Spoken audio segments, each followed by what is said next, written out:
Bonjour à tous, je m'appelle Benjamin Brochet, je suis kinésithérapeute et ostéopathe et je vous souhaite la bienvenue dans cette 5e vidéo qui s'inscrit dans un programme de prise en charge des douleurs de dos et des différentes techniques qu'on peut mettre en place chez soi à la maison pour traiter ces différentes douleurs. Alors je vous rappelle qu'on a vu beaucoup de choses dans les 4 premières vidéos. Dans la première, on a vu les assouplissements articulaires. Dans la deuxième, on a vu les différents étirements clés qu'on peut mettre en place pour redonner de la mobilité musculaire au niveau de son dos. Dans la 3e vidéo, on a vu un programme de renforcement type avec le programme de gainage et le programme de gymnastique hypopressive respiratoire. Dans la 4e vidéo, enfin, on a vu les principes ergonomiques qu'on peut mettre en place au niveau de son activité physique, de son quotidien ou encore de son activité professionnelle. Alors si vous n'avez pas encore vu ces vidéos, je vous invite vraiment à aller les voir avant de visionner celle-ci, puisqu'on voit quand même les principes fondamentaux dans les 4 premières vidéos. Alors dans cette vidéo, je vous réserve des bonus. Ces bonus-là, ils vont concerner les différentes techniques qu'on va pouvoir mettre en place dans le cadre de douleurs de dos associées à une sciatique ou à une cruralgie. Alors, avant toute chose, avant de commencer à décrire tout ça, je vous invite à vous abonner à ma chaîne et à appuyer également sur la petite cloche de notification pour avoir mes prochaines vidéos. Alors, avant de vous montrer des techniques en direct, on va revoir un petit peu ce que c'est qu'une sciatique et une cruralgie. Globalement, la sciatique, c'est la souffrance des racines nerveuses basses, c'est-à-dire L5, S1, globalement, entre les lombaires et le sacrum. Ça va donner des symptômes sciatiques dans la fesse, derrière la jambe et jusqu'au mollet, voire jusqu'au doigt de pied quand ça descend jusqu'en bas.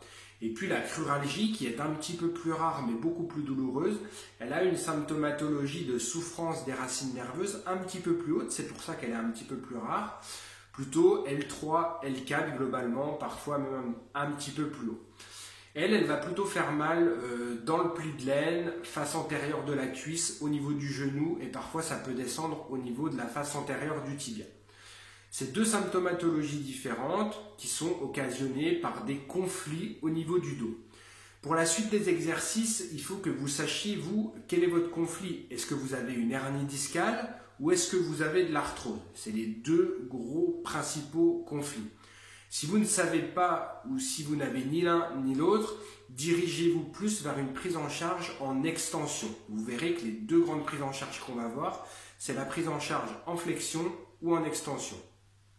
Et dans ces positions-là, je vais vous donner des astuces pour mobiliser votre nerf.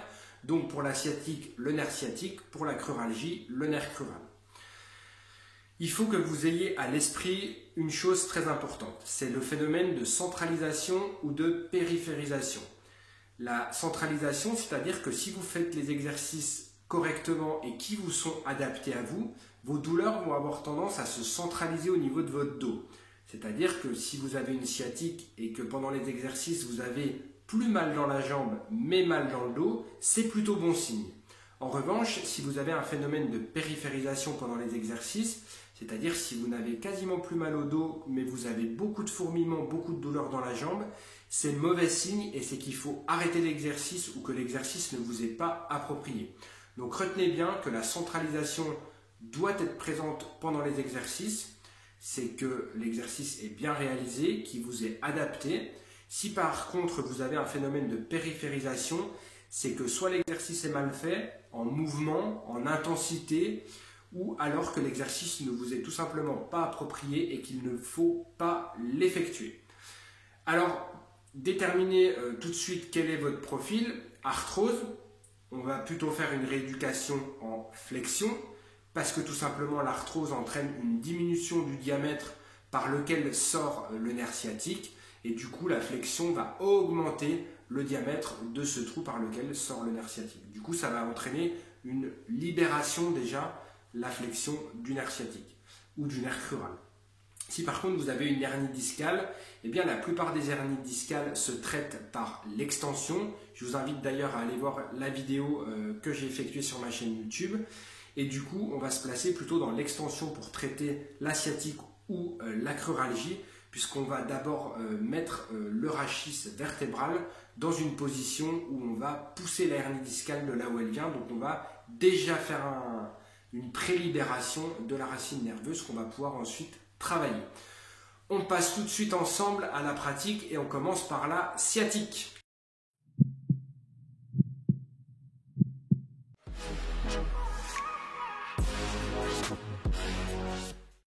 Alors, on commence par la sciatique. Alors la sciatique, je vais vous montrer deux exercices différents qui vont vous permettre de traiter la sciatique, c'est-à-dire de mobiliser votre nerf sciatique dans sa plus grande liberté.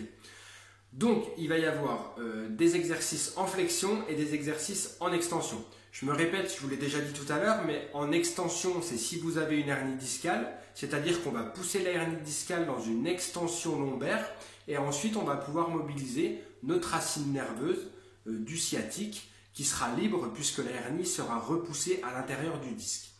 Si par contre vous avez plutôt un phénomène arthrosique, et bien dans ce cas-là on va se positionner dans une position de flexion parce que la position de flexion va amener votre racine nerveuse à être plus libre. En fait on va ouvrir le trou par lequel sort la racine sciatique et du coup on va pouvoir ensuite travailler notre nerf qui va être beaucoup plus libre que si vous étiez à l'inverse dans une position d'extension où là il serait coincé. Donc si vous avez une hernie plutôt en extension, si vous avez de l'arthrose plutôt en flexion. Ça c'est valable aussi bien pour la sciatique que la cruralgie.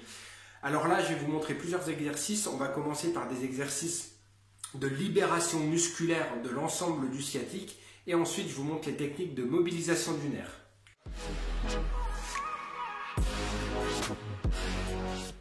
Alors, si vous avez une sciatique, la première chose à faire, ça va être d'étirer les différents muscles qui sont en lien avec le nerf sciatique, les différents muscles principaux. Alors, on va étirer de haut en bas le piriforme, on va étirer le grand fessier, on va étirer les ischio-jambiers et le triceps sural. C'est les 4 muscles indispensables à venir étirer. C'est ces 4 muscles qui peuvent participer en plus à gêner le sciatique sur son trajet, en plus de la présence de la hernie discale. Je vous montre ces muscles, donc allongés, on va voir le grand fessier, le piriforme. Alors le grand fessier, pour l'étirer, c'est assez simple, il suffit de faire une flexion de la hanche et ensuite vous allez rapprocher le genou de vous et vous allez l'amener en direction de l'épaule opposée. Donc moi je suis en train d'étirer le grand fessier droit et je l'amène en direction de l'épaule gauche.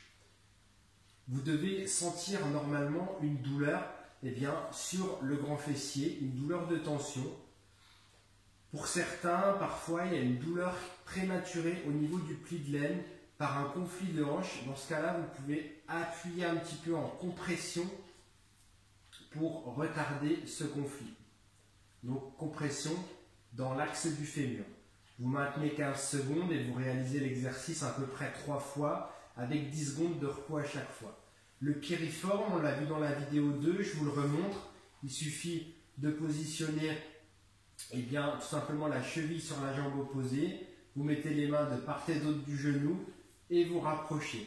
Essayez bien de le faire avec une position de nuque détendue, toujours sur des respirations qui sont amples et lentes. Et puis pareil, vous tenez à peu près 10 à 15 secondes et vous relâchez et vous renouvelez 3 fois l'étirement. La variante que je vous avais montrée, c'était une variante comme ceci, où vous faites finalement une adduction horizontale.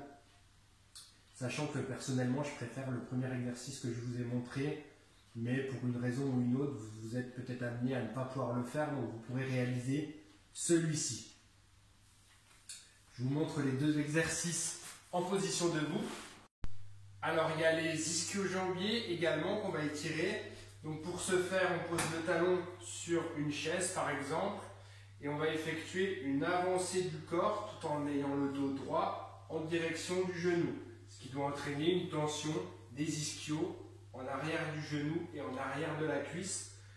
Pareil, vous maintenez à peu près 15 secondes, vous pensez à bien respirer, vous relâchez, 10 secondes de repos et vous renouvelez à peu près 3 fois. Il reste l'étirement du triceps. Si je prends le triceps gauche, il suffit de se mettre en fente avant avec les talons en contact avec le sol et vous allez effectuer une flexion du genou avant qui va permettre tout simplement d'étirer le triceps gauche. Ne décollez pas le talon pour compenser, restez bien talon au sol. Et pareil, vous maintenez à peu près 15 secondes. Vous devez vraiment ressentir une tension à l'arrière du genou et à l'arrière de la jambe. Voilà, vous avez libéré du coup l'ensemble des muscles, grand fessier, piriforme, ischio-jambier et triceps sural, ce qui va permettre d'avoir une libération de la périphérie du nerf sciatique, puisque le nerf sciatique passe finalement en contact de tous ces muscles-là.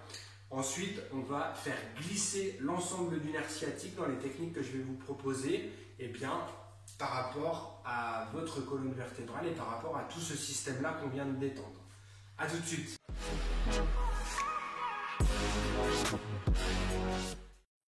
Alors, cette fois, on a détendu l'ensemble du tissu musculaire qui entoure le nerf sciatique. Donc, le nerf sciatique est assez libre au niveau du membre inférieur. On va le mobiliser par rapport à sa zone de conflit et là, on va le mobiliser par rapport à la hernie discale. Donc, on va placer le rachis lombaire, c'est-à-dire le dos, dans une position où la hernie discale est la moins présente possible, c'est-à-dire dans une position où on va avoir tendance à la pousser de l'avant-lien. Cette position, c'est l'extension. Donc, on va se placer dans une position d'extension avec un coussin de ce type ou une serviette enroulée dans cette configuration-là. On va se placer au bord d'un mur, jambes tendues, et on va faire la combinaison de 3 mouvements. Une adduction, une rotation médiale et la pointe de pied qui revient vers nous. Je vous réexplique. On place la jambe contre le mur, on va la rapprocher de son axe central, premier mouvement. Deuxième mouvement, on fait une rotation médiale. Troisième mouvement, la pointe de pied revient vers vous. Le but de cette manœuvre est d'étirer le sciatique et de le relâcher. Donc on fait des mouvements dans cette position avec la pointe du pied, une quinzaine de mouvements. Durant ces mouvements, vous devez avoir une reproduction de vos symptômes sciatiques, c'est-à-dire vous pouvez vous retrouver avec des fourmillements dans les jambes ou avec des douleurs modérées au niveau du membre inférieur. Alors vous allez me dire, oui, mais tout à l'heure, tu nous as dit qu'on ne devait pas avoir de périphérisation des douleurs pendant les différentes techniques qu'on met en place. Alors la périphérisation des douleurs, elle ne doit pas être présente sur les mouvements de dos. Là, on est sur un mouvement de jambes. C'est peut-être un petit peu complexe, mais retenez que les mouvements que je vous montre pour la hernie discale dans la vidéo que je vous ai redirigée tout à l'heure, que je vous remets à nouveau ici, il doit absolument avoir un phénomène de centralisation des douleurs au niveau du dos. Quand on va mobiliser le nerf sur les techniques de jambes, vous pouvez avoir un phénomène de périphérisation, c'est même normal qu'il y ait la reproduction des symptômes. Par contre, ces symptômes ne doivent pas être présents après la réalisation de la technique. En grosso modo, ils ne doivent pas être présents au-delà d'1 à 2 minutes après la réalisation. Sinon, c'est que vous êtes allé un petit peu trop fort. Voilà pour la technique de mobilisation du nerf sciatique lorsque vous avez une hernie discale. Le principe est donc bien entendu de mettre le rachis lombaire en extension, d'avoir préalablement détendu le tissu musculaire et ensuite de mobiliser le nerf sciatique pour le revasculariser, pour en diminuer l'inflammation et donc la symptomatologie. Donc là, on a vu le cadre de la mobilisation du nerf sciatique quand on a une hernie discale. On va tout de suite voir la technique quand on a une arthrose au niveau du rachis lombaire.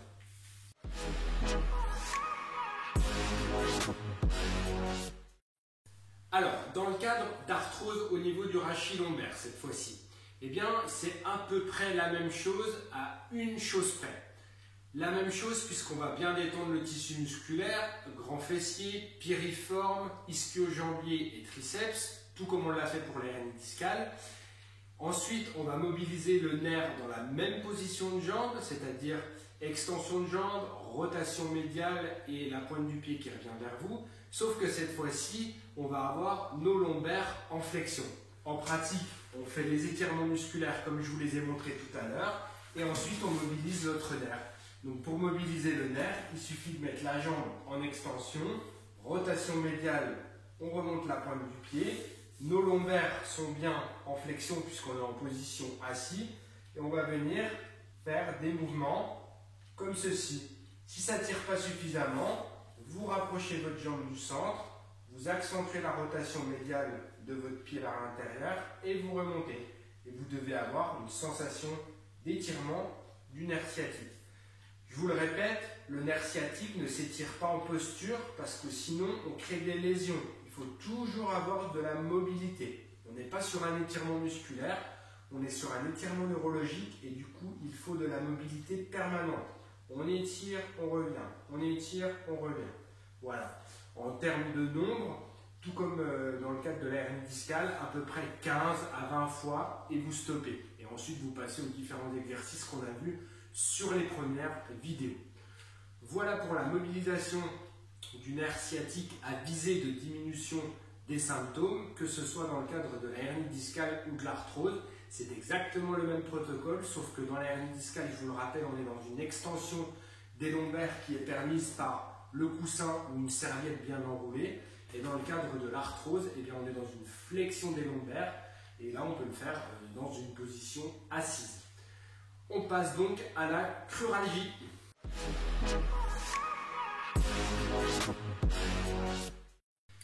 Alors, on passe à la cruralgie. Tout comme on l'a vu pour la sciatique, le protocole est un petit peu le même. C'est-à-dire qu'on va d'abord détendre le tissu musculaire en rapport avec le nerf crural. On a deux muscles principaux qu'on va retenir ici, c'est le quadriceps et le muscle psoas. Et puis ensuite, on va mobiliser le nerf crural. On va le mobiliser plutôt dans une position d'extension lombaire quand on est dans le cadre d'une hernie discale et plutôt dans une flexion lombaire quand on est dans le cadre de l'arthrose. Je vous montre tout ça en pratique.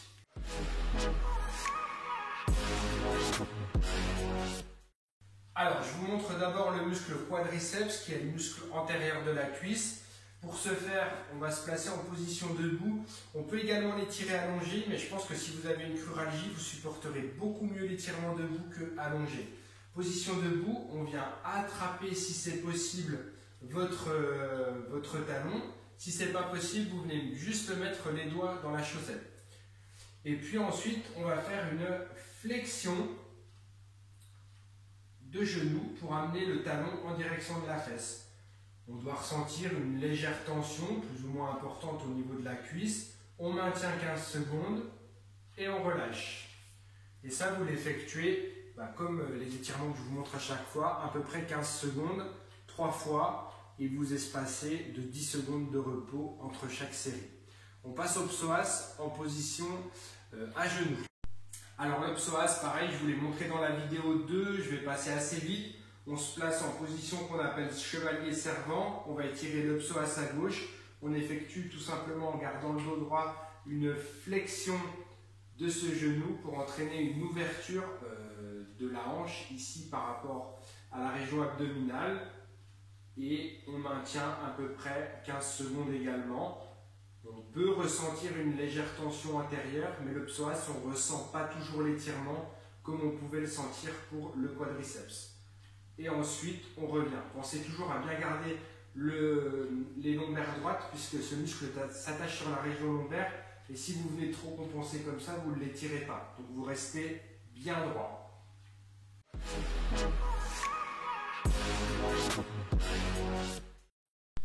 Alors, on a détendu le tissu musculaire, le quadriceps, le psoas. On va passer ensuite à la mobilisation du nerf. Si vous avez compris le principe pour le sciatique, c'est exactement la même chose appliquée au nerf crural. C'est-à-dire que dans le cadre d'une hernie discale, plutôt de l'extension lombaire, on place le coussin dans le creux lombaire. Cette fois-ci, on va sortir la jambe où il y a la cruralgie de la table. Et on va effectuer des mouvements de flexion de genoux pour venir étirer le nerf crural qui va normalement plutôt bien glisser au niveau du rachis lombaire puisque là on est en train de pousser la hernie. Du coup la racine n'est normalement pas trop gênée par la hernie discale. Mouvement de va-et-vient. 10-15 mouvements à peu près de flexion de genoux. Si ça ne tire pas trop, vous vous mettez en débord de votre lit par exemple et vous ressortez davantage la hanche en extension. Hanche en extension et donc genou en flexion, toujours en mouvement perpétuel.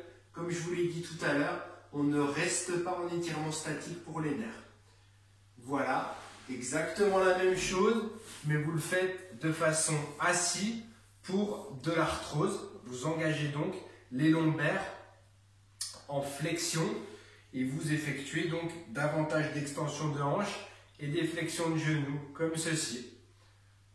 Donc là, vous percevez normalement un petit peu moins de douleur du nerf crural, puisque vous êtes quand même dans une position où il est un petit peu plus détendu. Mais si vous avez une cruralgie, ça devrait déjà reproduire vos symptômes. Voilà. Allongé avec de l'extension lombaire pour l'hernie discale, plutôt assis en flexion lombaire pour de l'arthrose. Voilà pour ces différentes astuces que j'avais à vous dire pour mobiliser votre nerf crural et votre nerf sciatique dans les deux grands cas de figure, c'est-à-dire que vous ayez de l'arthrose ou que vous ayez une sciatique. Il y a un phénomène que je vous ai mentionné tout à l'heure, la périphérisation et la centralisation des douleurs. La centralisation des douleurs est surtout valable pour les mouvements rachidiens, je le répète, c'est-à-dire les mouvements qui sont présents dans la vidéo que je vous ai conseillé pour la hernie discale.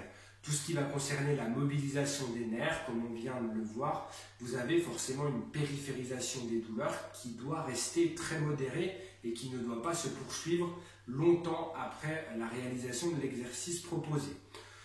Voilà, bien écoutez, j'espère que la vidéo vous a plu. N'hésitez pas à laisser des commentaires si vous avez des questions. N'hésitez pas également à mettre un énorme pouce si vous avez apprécié les conseils que je vous ai proposés à travers les 5 vidéos. N'hésitez pas à me donner votre ressenti, vos résultats. Et puis, écoutez, je vous dis à très bientôt dans d'autres vidéos. Je vous souhaite vraiment et sincèrement une très bonne santé à vous tous. Ciao, ciao!